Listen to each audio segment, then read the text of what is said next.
সোনা পাপ্পু আমাদের সোনার বাংলাটাই চুরি করে ফেলেছে। ম্যারাথন জিজ্ঞাসাবাদের পর গতকাল বিশ্বজিৎ পোদ্দার ওরফে সোনা পাপ্পুকে গ্রেপ্তার করা হয়েছে এবং এই সোনা পাপ্পুকে ব্যাংকশাল আদালতে পেশও করা হয়েছে। সোনা পাপ্পু সোমবার রাতে তাকে গ্রেপ্তার করে এনফোর্সমেন্ট ডিরেক্টরেট। মেডিকেল টেস্টের পর সোনা পাপ্পুকে পেশ করা হয় আজ আদালতে। আর হাসপাতাল চত্বরে সোনা পাপ্পুকে দেখে চোর চোর স্লোগান দেখাবো সেই ছবি।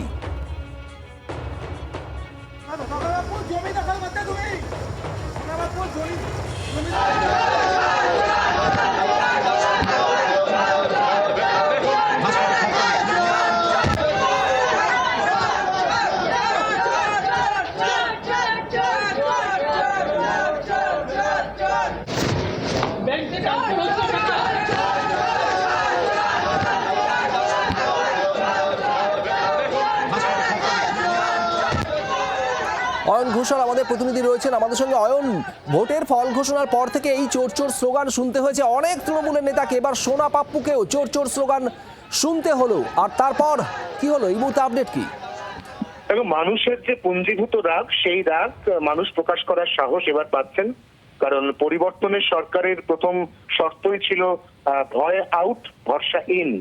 এবং ঠিক সেই কারণেই আজকে যখন বিশ্বজিৎ পোদ্দার ওরফে সোনা পাপ্পুকে কমপ্লেক্স থেকে বের করে বিধাননগর মহকুমা হাসপাতালে মেডিকেল পরীক্ষার জন্য নিয়ে যাওয়া হয়, তখন হাসপাতালে উপস্থিত রোগী এবং তাদের আত্মীয়রাও সমস্বরে চোর চোর স্লোগান দিতে থাকেন। এরপর সেখান থেকে বিশেষ কেন্দ্রীয় বাহিনীর নিরাপত্তায় এনফোর্সমেন্ট ডিরেক্টরেট বার করে এবং তারপর তাকে সোজা নিয়ে যায় ব্যাংকশালের বিশেষ ইডি সিবিআই আদালতে। সোনা পাপ্পু তাকে সিজিও থেকে বার করার আগে ট্রাঙ্ক ভর্তি নথি বার করে ইডি। এই নথিগুলি তার দীর্ঘদিনের যে এক্সটর্শন বাজি, একাধিক জমি, সেগুলিকে গায়ের জোরে লুট করে দখল করে সেখানে প্রমোটিং করা এবং তার সঙ্গে অবশ্যই মানি লন্ডারিং, এই সমস্ত বিষয়ে বা সেই সমস্ত সংক্রান্ত যে সমস্ত ডকুমেন্ট, এগুলো আজকে ইডি আদালতে পেশ করতে চলেছে বলে ইডি সূত্রে খবর।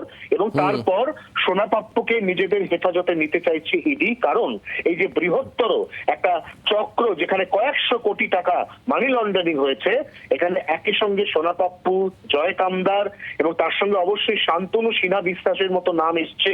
এদের তিনজনকে মুখোমুখি বসিয়ে এই চক্রের যে উৎস বা আলটিমেট বেনিফিশিয়ারি তারও খোঁজ পাওয়ার চেষ্টা করবে ইডি, এমনটাই ইডি সূত্রে খবর।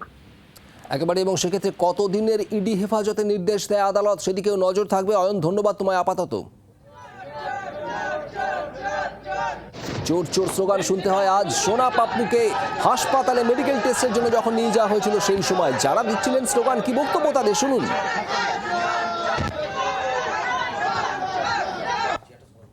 আজকে সোনা পাপ্পু আমাদের সোনার বাংলাটাই চুরি করে ফেলেছে।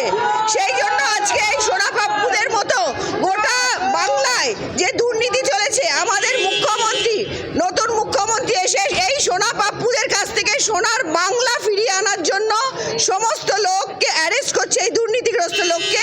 এবং যা মুখ্যমন্ত্রী যেসব পদক্ষেপ নিচ্ছে, সারা পশ্চিমবঙ্গবাসী আজকে আবেগে আপ্লুত যে হ্যাঁ, এই সোনা পাপ্পুদের জন্য আমাদের সোনার বাংলা হারিয়ে গেছিল, আজকে সোনা পাপ্পুদের জেলে পুরে আবার সোনার বাংলাকে ফিরিয়ে আনবে।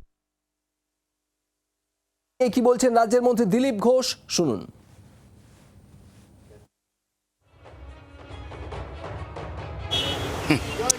সোনা পাপ্পুর মতো অনেক লোক ঘুরে বেড়াচ্ছে, যারা টিএমসির সম্পদ ছিল, মানুষের কষ্টের কারণ ছিল, তাদেরকে অনেক গুরুত্ব দিয়েছে, পার্টি দিয়েছে, আপনারাও দিয়েছেন। এরকম হাজার হাজার আছে যারা এই সমাজে বাংলাকে একদিন পিছিয়ে নিয়ে যাচ্ছিল।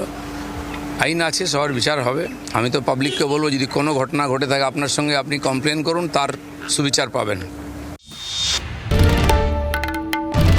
বাংলার আওয়াজ, বাঙালির আবেগ, জি 24 ঘন্টা।